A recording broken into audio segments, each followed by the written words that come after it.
Welcome back to another episode of Alcoholics Unanimous. My name is Josh. I am an alcoholic, probably your favorite alcoholic, number one in your heart. When you think I love alcoholics, you think I love Josh. And that's what is happening to you now. So, back with an episode for the first time in about a year. You should have seen the first minute and a half of this was me trying to figure out how to talk again. I cut that out just so you guys don't have to see how painful that is. But hey, welcome back to you. Welcome back to me. As you can see, I'm in a new environment here. Some similar decor. We have the Star Wars flag there. We have the on-air symbol there, or sign, symbol. We've got some other decorations. This is actually just my room right here. And the reason being that I'm in here is because my whole life is different. I moved back home to my parents. I quit my job. Going back to school. And I work somewhere that is kind of funny to say. Anybody watching from there, you know what I mean? Because it's just interesting. I don't know if I'm going to talk about that too much today, but everything in my life since last time I've been here has switched up and is now kind of totally different. Live in a whole different part of my state. I was down south in LA. Now I am up here in the very, very low parts of the Bay Area, very far south. We're not even Bay Area, but we like to pretend like we are. And yeah, I just been thinking about getting back to doing this. Feel like I've had a lot to talk about over the last year. And finally got everything set up. This is the same mic, new cover. That's actually kind of a cool thing. Same mic, new cover. Look out for that merch coming out soon. Just kidding. So what I want to kind of discuss today is just some general ideas that I've been feeling about, myself and my situation, all using kind of the analogy of being in the ocean, floating in an ocean. And, when I quit my job, the reason I did quit it was because, a few reasons.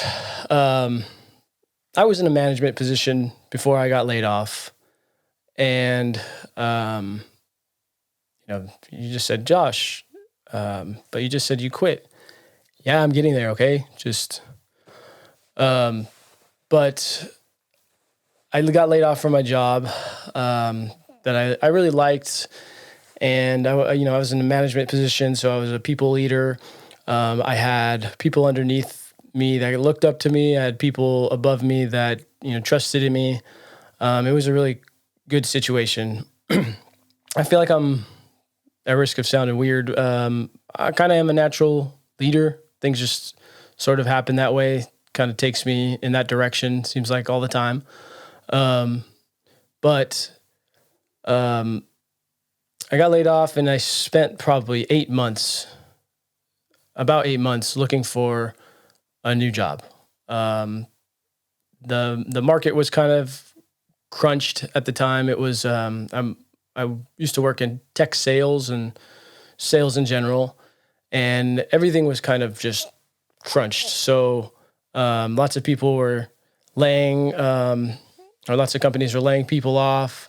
We had some very competitive job market, very, very competitive for people like me. So what ended up happening is I was applying places that didn't have enough management experience because I was competing with director level, which is, 8 10 years of experience in those, particular field that I was looking in. And I was also looking for like regular sales associate positions where I could kind of get in on the ground floor again.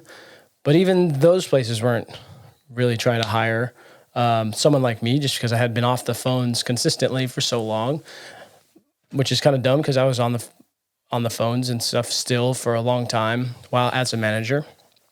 But all that to say is I just couldn't get anywhere. And it took months, hundreds of applications sent out. I'm not kidding you.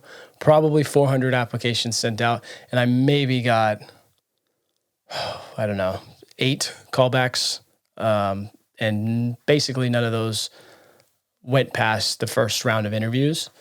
And what's funny is the job I ended up getting, which was through a referral from some of my friends who got established somewhere else after they got laid off of this same company that I was at.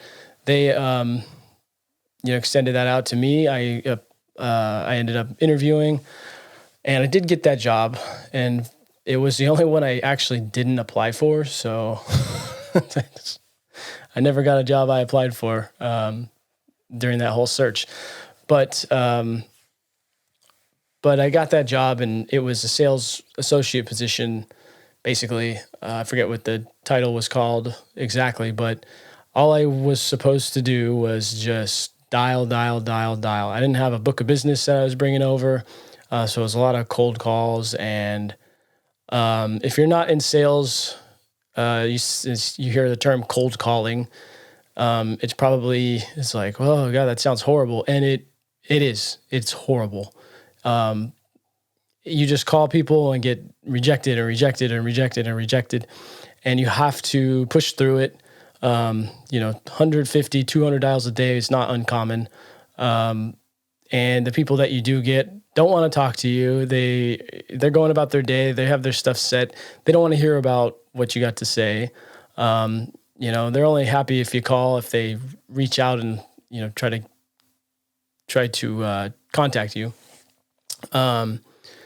And so that, like, based on the way I'm built, mentally, I think what happened for me was that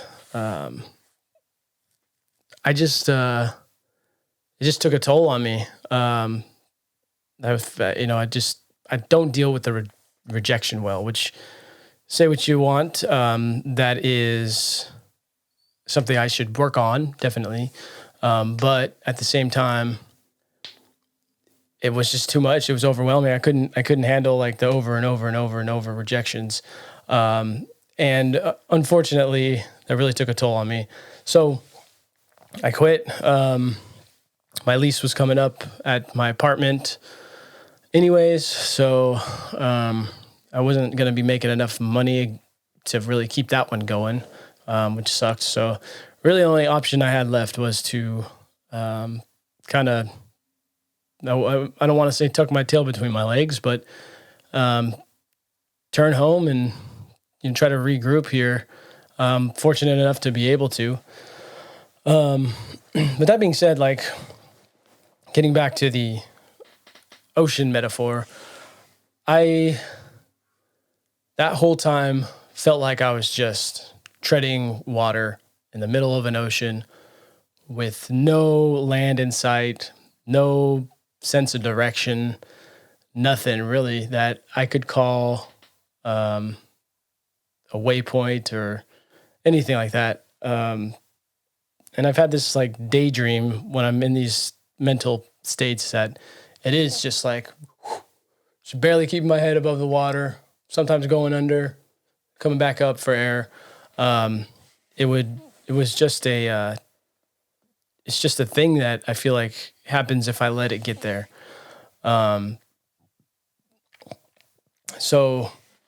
Excuse me.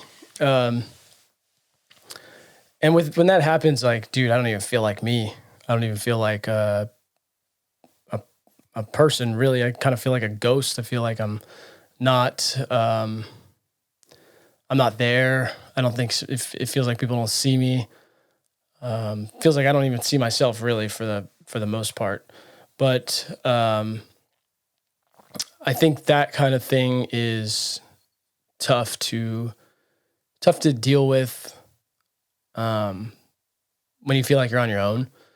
And I felt like I'm on my own, but not really in the sense that like, not really in the sense that like there's no one around me, but no one that can feel what I'm feeling. I've never been able to express it entirely. I've never been able to say like what I feel and how it's affecting me in just regular terms. I can think it. I have the idea perfect in my head, but when I go to speak it, it comes out different. It never sounds the way I need it to. And I've just kind of learned over the years to like not really rely on that. I have other forms that have helped me: writing, drawing more recently. This for sure. Even this I kind of babble on sometimes, and just seems like I'm trying to fill time for some of it. But I think it helps me quite a bit to just get ideas out. Once it comes out of your head, it seems it's less daunting, because now that it's out, it's like almost a tangible thing that you can study and focus on and almost like move past it without having to like, I guess, just fear this kind of shadow that's in your head. But anyways, yeah, that was a tough time for sure. And then even, into the next few months living here, I think it was tough for me to kind of get a grip on my new reality. Got basically a retail job. It has health benefits though. Hey, yo, your boy's got health insurance and dental and vision for that matter. You know what I'm saying? So, holla at me. I can add dependents. Hey, who wants to depend on me? Right? So, being the age that I am, living at my parents' house, and with the job I have now, it just feels like a fucking joke. It feels like somebody wrote this and it was like, let's watch this play out and see what happens there. So I think half of the time I feel like I joke about myself, which that's not great. That's not right. I shouldn't feel like that for absolutely any reason, really. As long as I'm attempting to move forward and be something better than yesterday, or more than yesterday, or at least try. I think that for me is like the first steps of learning how to swim when you're trapped in this ocean is kind of just accepting that you're trapped in the ocean and stop panicking. Because the more you panic, the more you're going to have to tread water, the more you're going to have to fight off sinking and, getting pulled under. So a lot of that is the acceptance part for me of like, this is where I'm at. This is what's going on. Now just deal with it. And that's where I think I'm kind of at right now. Relying, on myself and not some other vessel that's going to save me, pull me out of the ocean and just take me to shore. That's not how it works. And if it does, it's not lasting. That's also one thing that I've kind of noticed about life is if it's too easy, it don't last. Never does. It's only the things you have to work hard for, the things you have to, really give your all for. Those are the things that really hold true, because you earn them. you take them in, you work for them. And that's where I'm at right now. I feel like I'm in the water still, nowhere near safety, but at least I know how to swim and I'm not panicking. And so what that means and translates to my life now is that basically, like, I'm going to school, I'm taking classes in a couple of different fields just to get a feel for like what I want to pursue, what I want to do. And